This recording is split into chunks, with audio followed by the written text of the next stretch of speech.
What's the one lesson you can impart on how to write fiction? And you clearly know how to meta learn, Chris. You clearly know how to teach yourself how to learn things. How did you go about that process? I'm always curious. Uh, we are storytellers. Like if I say to you, you know, uh, this is an apple. Fine, it's an apple. But if I say to you, imagine this field, and in the middle of the field there is one lone tree, and that tree thrusts up out of the field on a hilltop so people can see it for miles around. And as you walk up to the tree, as you get closer and closer, you realize this isn't just a tree. This is an apple tree. And if you can nurture that tree and make sure it's protected from the wind and gets enough water and gets enough sunshine, and you get there at the right time of year, you can reach up and just with a tug of your wrist, pull this apple from that tree. It's the same thing. It's the same apple. But because I told you a story about it, you think about the apple differently. You have a whole different perception. And storytelling is how we explain the world to ourselves. It's how we remember things. It's how we try and understand what's going on. And so to be able to write a book, if you're trying to boil it down to something, what I would recommend on one side is, what story do you want to tell? What is the cool, interesting sequence of events? What are you trying to get to? What is the arc of your story? But what are the things that are going to happen along the way? What could happen?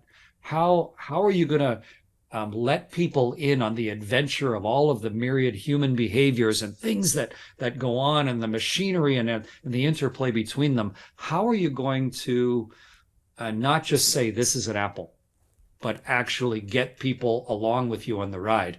But that's only half of it. The other half is, how do you learn how to tell that story? How do you learn how to write? And there's all sorts of things out there to help you with that. Read Stephen King's book on writing. All right. And more important than that, read. Just read. And don't just read like eating popcorn, but read to understand, how did this person share their idea with you? How did they make word choices? Why did they tell it this way? What technique did they use? It's like looking at brushstrokes on a painting. How did they do this?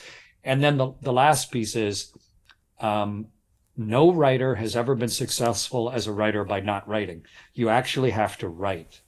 And one of the great science fiction authors, I think it might have been Bradbury, might have been Heinlein, I'm not sure, said, just start writing. Nobody can write 52 bad short stories. Just write one a week. And after 52 weeks, you will have stumbled across some cleverness in there and some good ways of writing. But you have to just start doing it and just start writing. And maybe one last piece. I had a chance to talk at length with Neil Young, the musician, the songwriter, singer-songwriter, while I was on board the spaceship. It was so delightful.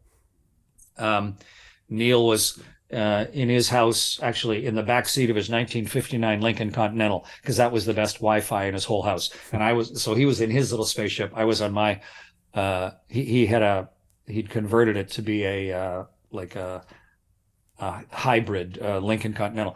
Anyway, I was talking to Neil about writing, obviously writing music, but it's the same. And Neil said two really important things to me. One, he said, don't view yourself as a writer. Don't get all self-important, and don't say to yourself, today I'm going to write. Instead, just write stuff down. Just let it flow. Just what's in your head. Get it out there. You can't be a writer if you don't write. So just write stuff down. And then the second big piece he said was, don't judge what you're writing until it's all finished.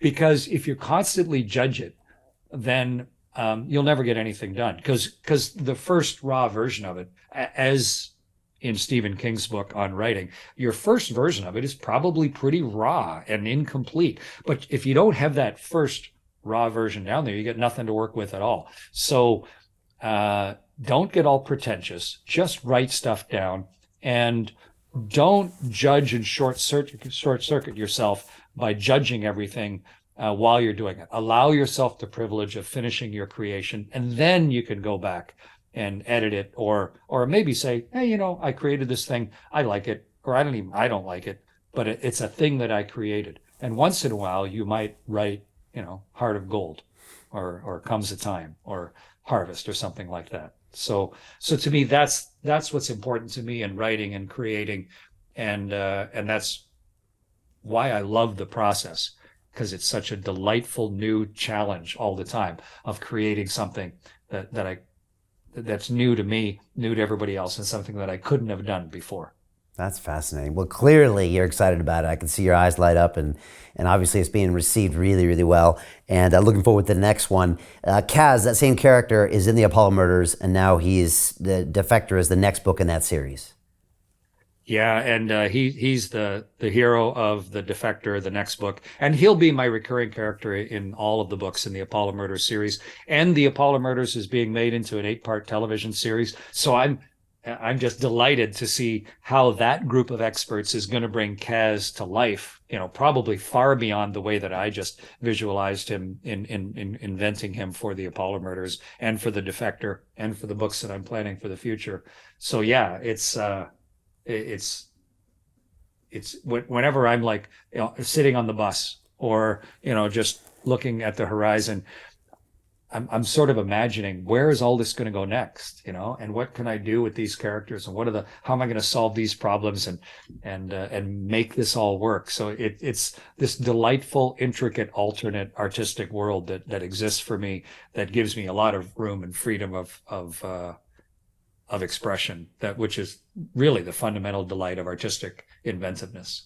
So Jim Rickards has just recorded a video that's not available to anyone in the public, and he's going to be talking about how this upcoming recession is going to be fast, it's going to be bloody, it's going to be nasty. But at the same time, he's going to show you how you can position yourself to profit from all of this chaos.